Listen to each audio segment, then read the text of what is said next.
Starlink എന്ന് പറയുന്ന American ആയുധത്തെക്കുറിച്ച് ഏതാനും മാസങ്ങൾക്ക് മുമ്പ് തന്നെ വളരെ വിശദമായിട്ടുള്ള ഒരു വീഡിയോ നമ്മൾ ചെയ്തിട്ടുണ്ടായിരുന്നു. ഒരുപക്ഷെ ആ വീഡിയോ കണ്ട പ്രേക്ഷകർ ഉണ്ടാകുമെന്ന് കരുതുന്നു.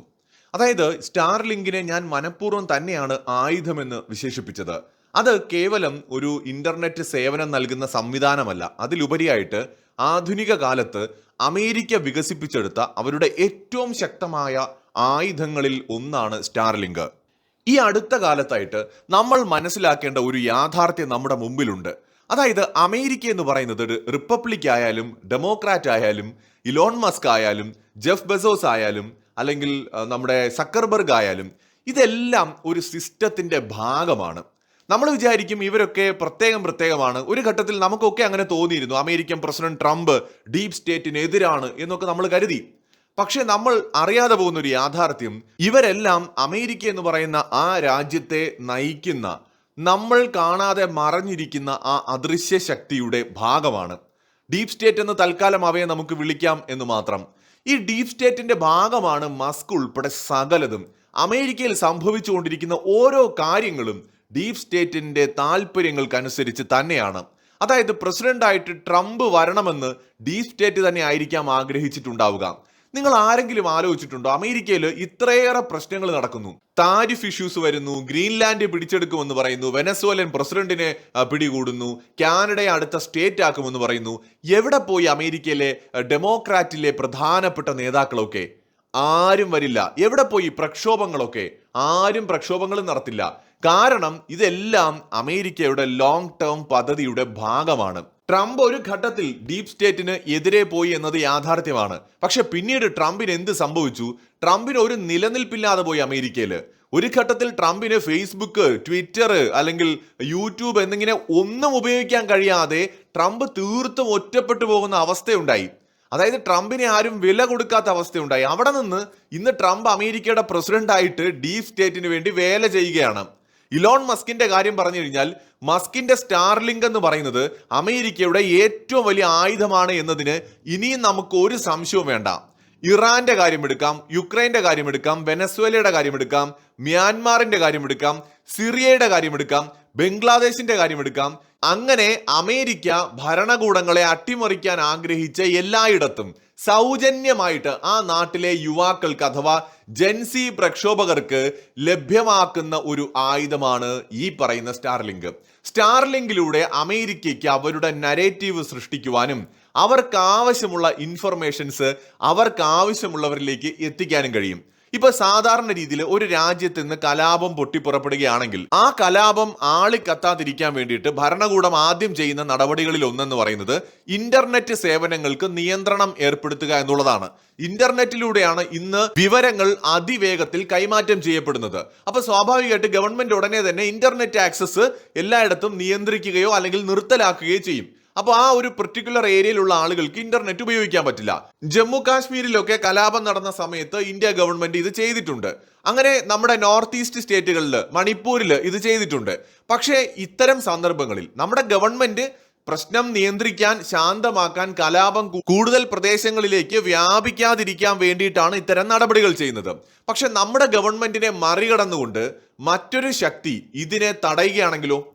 അതായത് മറ്റൊരു ശക്തി ഇന്റർനെറ്റ് നിർത്തലാക്കാനുള്ള നമ്മുടെ തീരുമാനത്തെ മറികടന്നുകൊണ്ട് ഇന്റർനെറ്റ് സൗജന്യമായി കൊടുക്കാൻ തീരുമാനിച്ചാലോ? ഇപ്പൊ ഏറ്റവും ഒടുവിൽ ഇറാനിൽ ഇപ്പോൾ നടന്നുകൊണ്ടിരിക്കുന്ന പ്രതിഷേധങ്ങളുടെ കാര്യം തന്നെ എടുക്കാം. ഇറാൻ ഭരണകൂടം അവിടെ എന്ത് ചെയ്യാണ്? ഇന്റർനെറ്റ് നിയന്ത്രിക്കുകയാണ് അല്ലെങ്കിൽ നിർത്തലാക്കുകയാണ് താൽക്കാലികമായിട്ട്. ഉടനെ തന്നെ സ്റ്റാർലിങ്ക് എന്ത് ചെയ്യാണ്? സൗജന്യമായിട്ട് ഇന്റർനെറ്റ് ഓഫർ ചെയ്യാണ്. ഇന്നിപ്പോ ഇന്റർനെറ്റ് ഈ ഇറാനിലുള്ള ഏത് മനുഷ്യനും സൗജന്യമായിട്ട് ഉപയോഗിക്കാൻ പറ്റും. അതായത് ഇവിടെ ഗവൺമെന്റിന് മുകളിൽ മറ്റൊരു സിസ്റ്റമായിട്ട് യുണൈറ്റഡ് സ്റ്റേറ്റ്സ് ഓഫ് അമേരിക്ക എത്തിയിരിക്കുന്നു എന്നുള്ളതാണ്. അവിടെ സ്റ്റാർലിങ്ക് എന്ന് പറയുന്നത് ഇലോൺ മസ്ക് എന്ന് പറയുന്ന ഒരു അമേരിക്കക്കാരന്റെ കമ്പനി ആണെങ്കിലും അതിന്റെ മുകളിലാണല്ലോ അമേരിക്കൻ ഭരണകൂടം എന്ന് പറയുന്നത്. സോ ഇത് അമേരിക്കൻ ഭരണകൂടത്തിന്റെ ഏറ്റവും വലിയ ആയുധങ്ങളിൽ ഒന്നായിട്ട് മാറുകയാണ്. ഇപ്പോഴും അവിടെയുള്ള ജനങ്ങൾക്ക് വിവരങ്ങൾ കൈമാറാം, അങ്ങോട്ടും ഇങ്ങോട്ടും ആളെ കൂട്ടാം, ഒരു ഏരിയയിലേക്ക് കൂടുതൽ പ്രതിഷേധക്കാരെ എത്തിക്കാനൊക്കെ ഈ ഇന്റർനെറ്റിലൂടെ കഴിയും. അതിലുപരിയായിട്ട് അമേരിക്കയുടെ നരേറ്റീവ് സൃഷ്ടിക്കാൻ, അമേരിക്കയ്ക്ക് ആവശ്യമുള്ള ഇൻഫർമേഷൻസ് പാസ് ചെയ്യാനൊക്കെ ആയിട്ട് ഈ ഒരു ഇന്റർനെറ്റിലൂടെ അമേരിക്കയ്ക്ക് കഴിയുകയും ചെയ്യും. ലോകത്തെ ഇന്റർനാഷണൽ മീഡിയാസിൽ ഒട്ടുമിക്കതും അമേരിക്കയോ അമേരിക്കയുടെ സഖ്യകക്ഷികളുടെ കയ്യിലുള്ളതാണ്. അതുപോലെ തന്നെ സോഷ്യൽ മീഡിയ പ്ലാറ്റ്ഫോമുകൾ നമ്മുടെ ഇന്ത്യയിലെ തെരഞ്ഞെടുപ്പ് നടന്ന സമയത്ത് നരേന്ദ്രമോദിയെ തോൽപ്പിക്കാനെന്ന് തോന്നിപ്പിക്കുന്ന വിധത്തിൽ നരേന്ദ്രമോദിയോ അദ്ദേഹവുമായി റിലേറ്റഡ് ആയിട്ടുള്ള കണ്ടന്റുകൾക്കോ യാതൊരു വ്യൂസും നമുക്ക് ഫേസ്ബുക്കിലും യൂട്യൂബിലും ഇൻസ്റ്റഗ്രാമിലും ഒന്നും കാണാൻ പറ്റില്ല, വളരെ കുറവായിരിക്കും.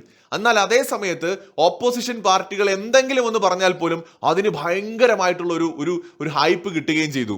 ധ്രുവ് റാഠിയെ പോലെയുള്ള മറ്റേ ജർമ്മൻ ടീമുകളൊക്കെ ഇന്ത്യക്കെതിരായിട്ടുള്ള പല അജണ്ടകളും ഈ സമയത്ത് നടപ്പിലാക്കിയപ്പോൾ അതിനൊക്കെ കിട്ടിയ ഒരു ഹൈപ്പ് അത്രത്തോളം ഉണ്ടായിരുന്നു.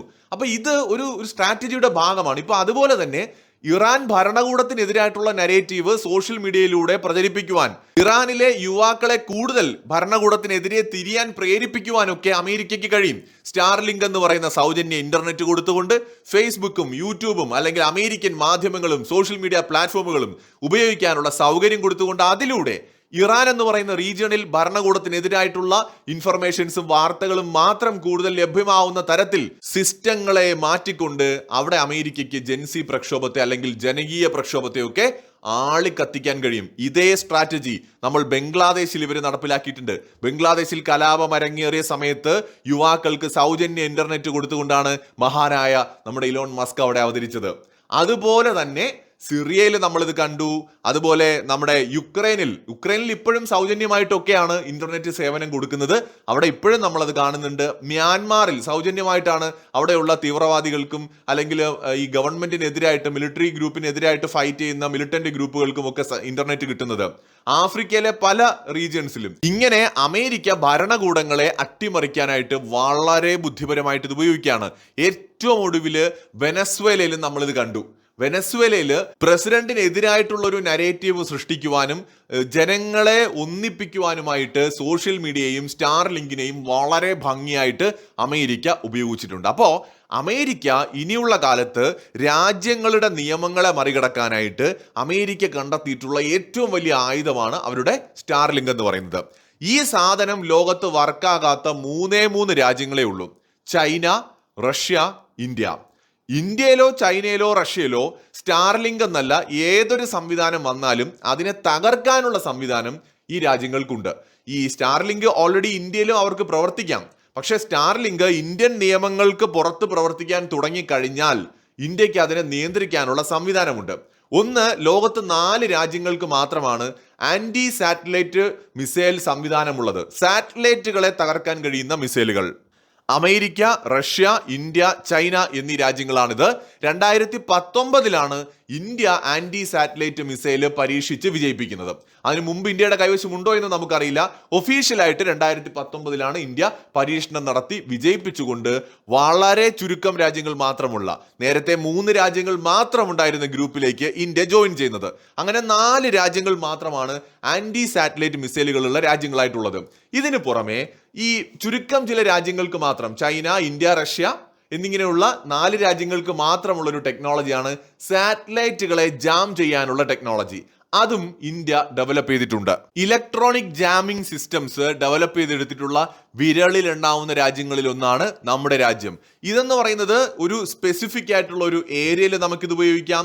താൽക്കാലികമായിട്ടൊരു സിസ്റ്റത്തെ മുഴുവൻ തകർക്കാനായിട്ടോ നിശ്ചലമാക്കാനോ അതിന്റെ ദിശ തെറ്റിക്കാനോ പ്രവർത്തനരഹിതമാക്കാനോ നമുക്ക് ഉപയോഗിക്കാം. അതുപോലെ തന്നെയാണ് cyber and network domain actions എന്ന് പറയുന്നത്. ഈ സാറ്റലൈറ്റ് സിസ്റ്റംസ് എന്ന് പറയുന്നതിനകത്ത് സോഫ്റ്റ്വെയറുകൾ, നെറ്റ്വർക്ക്, ഡാറ്റ ലിങ്കുകൾ എല്ലാം ഉൾപ്പെടുന്നവയാണ്. അപ്പോൾ നമുക്ക് ഈ ഡാറ്റ ഫ്ലോയെ കൺട്രോൾ ചെയ്യാനോ തടയാനോ പറ്റും. അതുപോലെ കൺട്രോൾ യൂണിറ്റുകളെ നശിപ്പിക്കാനോ നിശ്ചലമാക്കാനോ കഴിയും. നെറ്റ്വർക്ക് സംവിധാനങ്ങളെ താൽക്കാലികമായോ പൂർണ്ണമായിട്ടോ തകർക്കാൻ കഴിയും. സോ ഇത്തരത്തിൽ നമുക്ക് ഈ സിസ്റ്റങ്ങളെ, അതായത് ഫങ്ഷനാലിറ്റിയെ നമുക്ക് ടാർഗറ്റ് ചെയ്തുകൊണ്ട് പ്രവർത്തിക്കാനായിട്ട് കഴിയും. ഹാർഡ്വെയറിനെ മാത്രമല്ല, ഇനി നമുക്ക് ഏറ്റവും അവസാനത്തെ ഓപ്ഷനാണ്, നമുക്ക് മറ്റൊരു വഴിയും ഇല്ലാതെ വരുമ്പോൾ ലാസ്റ്റ് ഓപ്ഷനാണ് മിസൈൽ ഉപയോഗിച്ച് നശിപ്പിക്കുക എന്നുള്ളത്. ഈ റീസെന്റ് ആയിട്ടും ഒന്നിലേറെ സാറ്റലൈറ്റുകളെ ഒരേ സമയത്ത് ജാം ചെയ്യാനോ നിശ്ചലമാക്കാനോ ദിശ തെറ്റിക്കാനോ ഒക്കെ കഴിയുന്ന ഒരു ആയുധം ഇന്ത്യ പരീക്ഷിച്ചു എന്നുള്ള റിപ്പോർട്ടുകളും ഉണ്ടായിരുന്നു. അപ്പൊ ഈ തരത്തിൽ ഇന്ത്യയെ പോലെ 2-3 രാജ്യങ്ങൾക്ക് മാത്രമാണ് അമേരിക്കയുടെ ഈ നീക്കത്തെ നേരിടാനുള്ള ശേഷിയുള്ളൂ. ഇലക്ട്രോണിക് വാർഫെയർ സിസ്റ്റത്തിലും സ്പേസ് പവറിലും ലേസർ ആയുധങ്ങളുടെ കാര്യത്തിലൊക്കെ ഇന്ത്യ താരതമ്യേന ഒരു മുന്നിട്ട് നിൽക്കുന്ന രാജ്യം തന്നെയാണ്. എന്ന് വെച്ചാൽ അമേരിക്കയുടെ അത്രയും നമ്മൾ ശക്തമാണെന്നൊന്നും നമുക്ക് പറയാൻ പറ്റില്ല. പക്ഷെ എന്നാലും US ഇത്തരം നീക്കങ്ങളെ ചെറുക്കാൻ കഴിയുന്ന ശക്തികളിൽ ഒന്നാണ് ഇന്ത്യ. അതുപോലെ ഒരു പരിധിവരെ റഷ്യയ്ക്കും ചൈനയ്ക്കും അതിന് കഴിയുകയും ചെയ്യും. ഈ രാജ്യങ്ങൾ ഒഴിച്ച് ലോകത്തെ ഏത് രാജ്യത്തെ അമേരിക്ക വിചാരിച്ചാൽ ഈ വിധത്തിൽ ജനകീയ പ്രക്ഷോഭങ്ങളിലൂടെ അട്ടിമറിക്കാനൊക്കെ സാധിക്കും. സോ അമേരിക്കയുടെ ആധുനിക കാലത്തെ ഏറ്റവും പ്രധാനപ്പെട്ട ആയുധങ്ങളിൽ ഒന്നാണ് സ്റ്റാർലിങ്ക്. ഇവരെല്ലാം ഒരേ കുടക്കീഴിലുള്ളവരാണ്. ഈ ശക്തികളെയൊക്കെ നിയന്ത്രിക്കുന്ന നമുക്കറിയാത്ത ഒരു അദൃശ്യ ശക്തിയുണ്ട്. അതിനെയാണ് നമ്മൾ ഡീപ് സ്റ്റേറ്റ് എന്ന് വിളിക്കുന്നത്.